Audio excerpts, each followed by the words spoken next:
China y Rusia presumen de una asociación estratégica sin límites, pero bajo la superficie, China se está posicionando silenciosamente para tomar lo que realmente quiere, Siberia. Mientras Putin se aferra a esta alianza inestable, esperando más apoyo en sus esfuerzos de guerra, el verdadero objetivo de China es debilitar a Rusia y reclamar las vastas tierras ricas en recursos del lejano oriente ruso. Con una población en disminución y su economía golpeada por la guerra, Rusia es vulnerable, y China lo sabe. Siberia, con sus recursos sin explotar y su valor estratégico, es el verdadero premio. Para Xi Jinping, esto no es solo acerca de la ventaja económica, se trata de cumplir con la visión a largo plazo de China de poder global, el gran rejuvenecimiento. ¿Hasta dónde llegará China? Para desglosar eso, primero necesitamos ver qué significa realmente la gran rejuvenecimiento y por qué Siberia es central para este plan ambicioso. Al igual que Putin, Xi es un líder revanchista. El periodo de debilidad de China en los siglos XIX y principios del XX lo atormenta tanto como la caída de la Unión Soviética atormenta a Putin. China perdió gran parte de su prestigio y mucho de su territorio durante ese tiempo, y eso incluye territorio en lo que hoy es Rusia. ¿Cómo sucedió eso? Rusia se expandió hacia el este desde el siglo XVI. Su larga ocupación por los mongoles en el periodo medieval aún la atormentaba, y deseaba obtener fronteras adecuadas para evitar que tal suceso ocurriera de nuevo. Dirigiéndose al este, se encontró con la dinastía Qing, que poseía tierras en Siberia, incluyendo el actual Vladivostok, entonces llamado Hai-Shenwai. La creciente presencia rusa hacia el río Amur eventualmente llevó a una serie de asedios a una fortaleza llamada Albacino en 1686 y 1687. Los Qing vencieron en estas batallas, lo que llevó al Tratado de Nerchinsk de 1689. Este acuerdo garantizó las tierras en el valle superior del Amur a China, conteniendo la expansión de Rusia en el lejano oriente. Sin embargo, el tratado fue escrito en latín y traducido por separado al ruso y al manchú, lo que resultó en inconsistencias y fronteras ambiguas. Sin embargo, el tratado se mantuvo hasta finales de los 1850. Para entonces, la dinastía Qing se había debilitado considerablemente. En 1858, Rusia forzó a la dinastía Qing a firmar el Tratado de Aigun. Revirtió Nerchinsk y le dio a Rusia todas las tierras al norte del río Amur.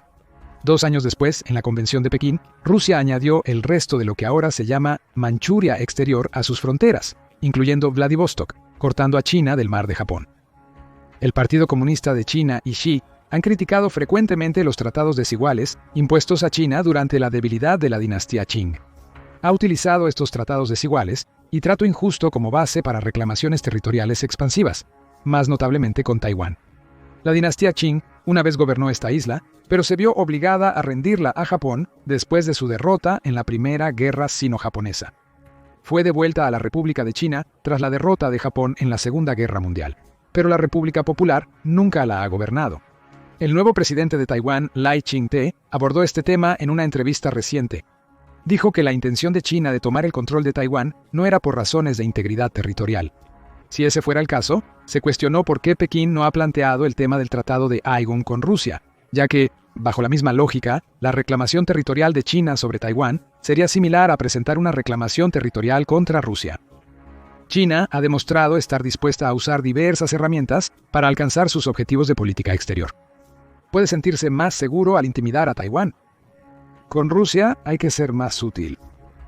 De hecho, China ha mencionado el tema de los territorios perdidos recientemente. Tuvo un conflicto con la Unión Soviética por estas tierras en 1969. China perdió la guerra fronteriza y solo volvió a las negociaciones en 1991. Estas negociaciones continuaron en los años 90 y 2000, ya que China y Rusia comenzaron a mejorar sus relaciones en respuesta al surgimiento de los Estados Unidos como la llamada hiperpotencia mundial. China y Rusia acordaron crear un orden mundial multipolar, pero para cooperar necesitaban resolver sus problemas fronterizos. Un acuerdo de 2008 había demarcado oficialmente la frontera entre China y Rusia, afortunadamente para Pekín y Moscú. Hubo algunos ajustes menores, pero las fronteras entre Rusia y China, tal como las conocemos, no cambiaron sustancialmente. Aunque parecía beneficiar a ambos gobiernos, muchos chinos siguen protestando y exigiendo la devolución de los territorios perdidos. Esto se vio más notablemente en 2020, cuando la embajada rusa en China celebró la fundación de Vladivostok. Los usuarios de las redes sociales chinas expresaron rápidamente su indignación, recordando la historia que la embajada rusa celebraba. Pekín ha considerado parcialmente las preocupaciones revanchistas de su gente sobre el lejano oriente ruso. En tiempos recientes, cartógrafos chinos han vuelto a plantear sutilmente el problema territorial. En 2023, el Ministerio de Recursos Naturales de Pekín publicó un mapa que levantó cejas. Vladivostok fue llamado por su antiguo nombre chino. Otras localidades en el lejano oriente ruso actual también tenían nombres chinos. Oficialmente, dichos mapas deben reflejar con precisión el alcance del territorio de China. Como tal, las islas disputadas en el Mar del Sur de China también se llaman territorio chino, al igual que Taiwán. El mensaje era claro: esas tierras pertenecían a China y formaban parte de su territorio. Aunque esto era solo un mapa, la recuperación de estas tierras perdidas estaría totalmente dentro de los objetivos de un revanchista histórico como Xi Jinping. La estrategia de rebanado de salami de China ha incluido estas tácticas desde hace mucho. La publicación del nuevo mapa llegó oportunamente cuando Rusia estaba debilitada y cada vez más dependiente del jugador principal en la asociación estratégica. Pero hay otras razones por las que China ambicionaría su antiguo territorio. China es un país relativamente pobre en recursos.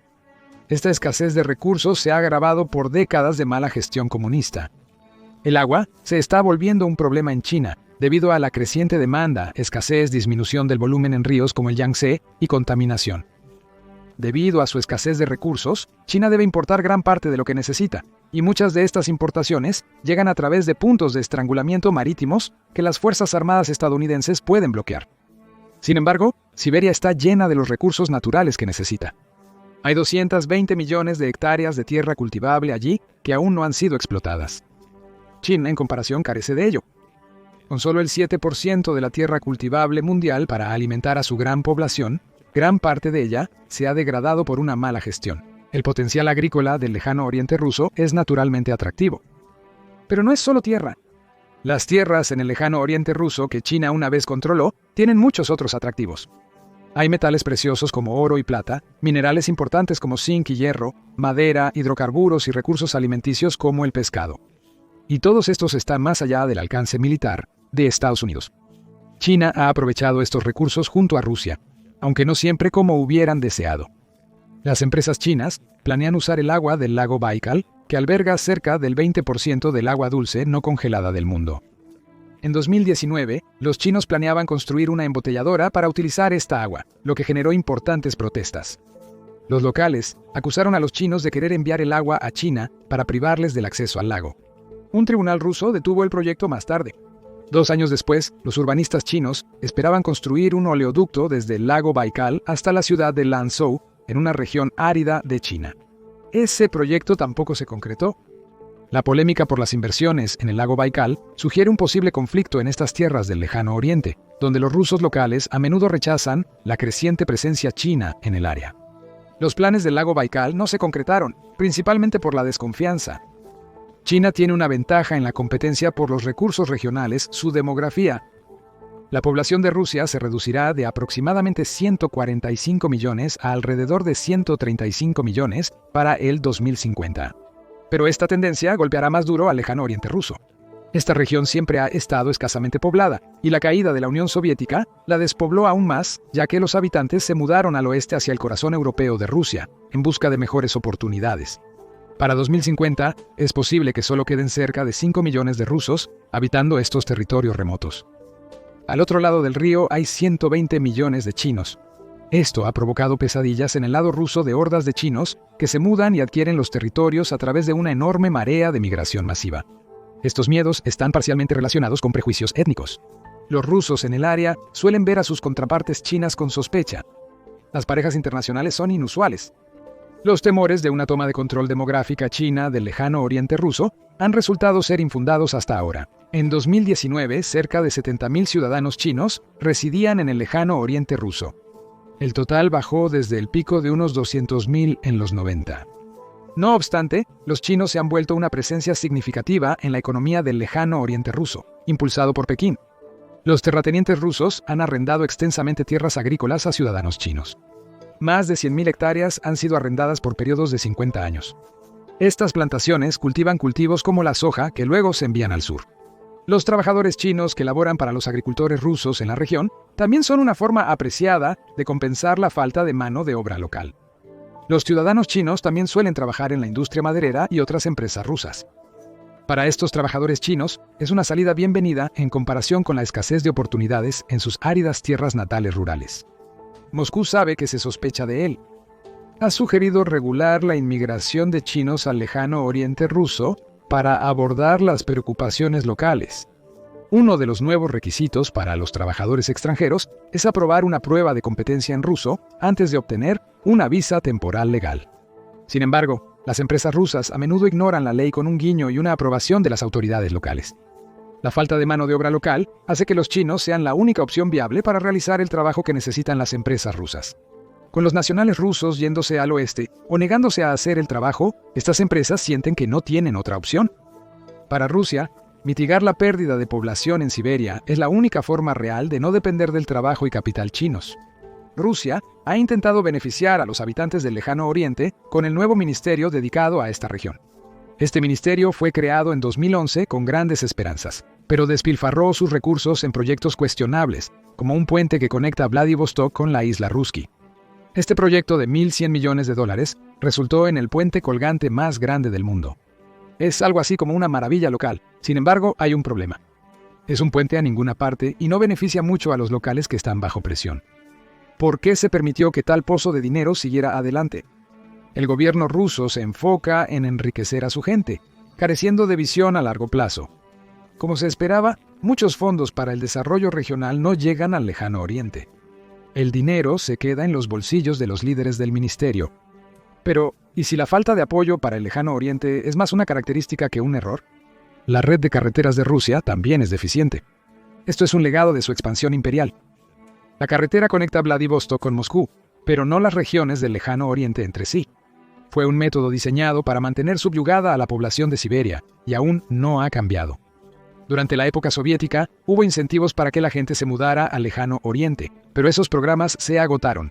Sin ningún otro apoyo, no sorprende que muchas personas hayan elegido irse.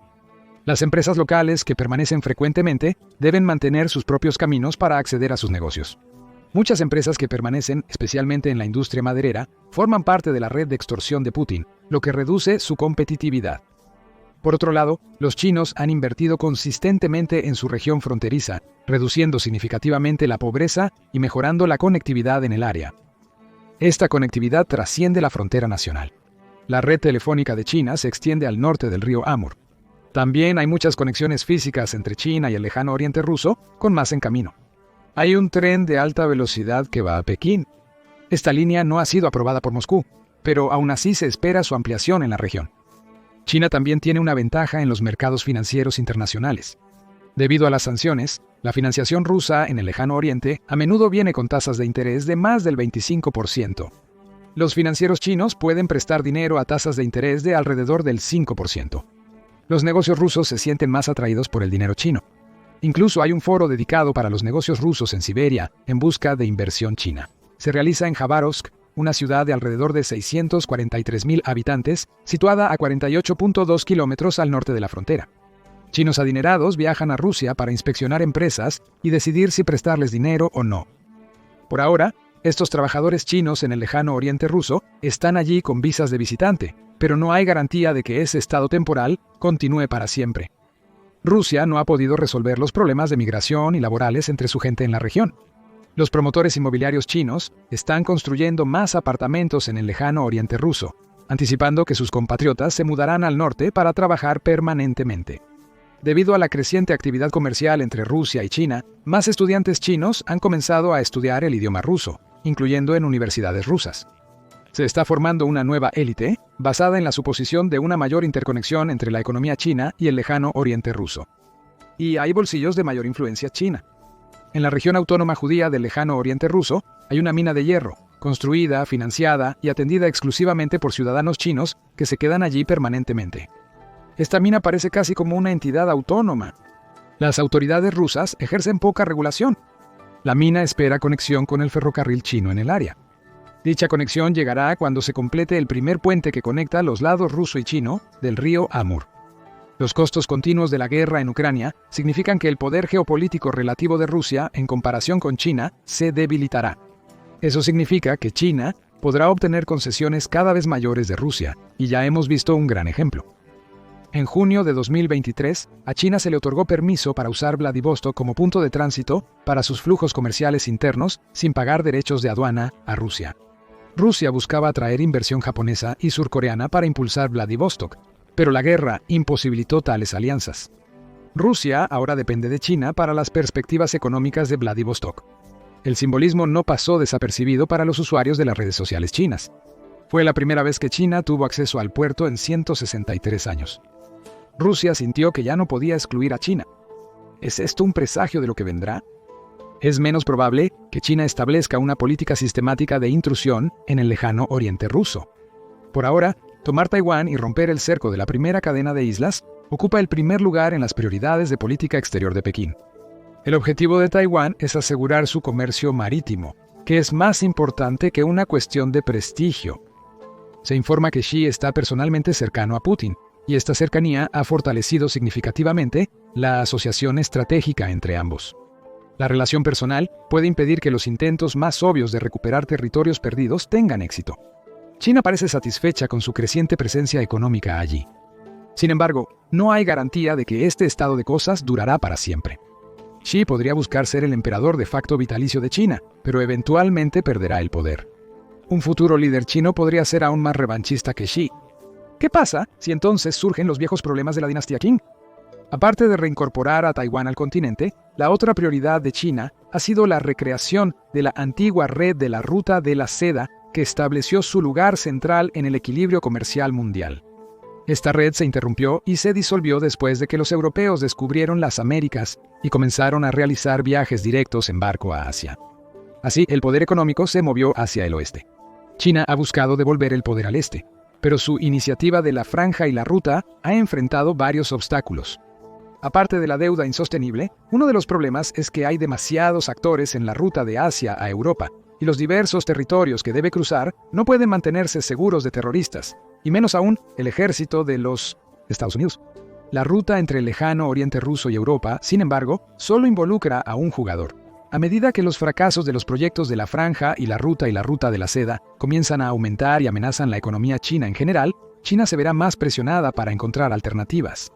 Los territorios perdidos en el actual lejano oriente ruso podrían ser más atractivos en ese momento. La concesión rusa a China en Vladivostok podría ser la primera de varias. China podría no buscar reincorporar este territorio perdido al estilo de Taiwán. No obstante, el incremento de negocios con China y la dependencia regional del trabajo y capital chino implica que Pekín tendrá una influencia cada vez mayor en los territorios que alguna vez le pertenecieron. No te sorprendas si un día, quizás después de que Xi esté fuera del poder, China afirma la necesidad de proteger a su gente en el lejano oriente ruso del trato perjudicial de algunas de las autoridades y habitantes locales. Al invadir Ucrania, Rusia se aisló del occidente. Putin aprobaba esto, pues quería mostrar un frente unido con China contra Occidente. Pero cuando uno carece de opciones, su posición negociadora se debilita. Y cuando tienes algo que un antiguo enemigo tuyo aún quiere, debes tener cuidado cuando intentas convertir a ese enemigo en un amigo.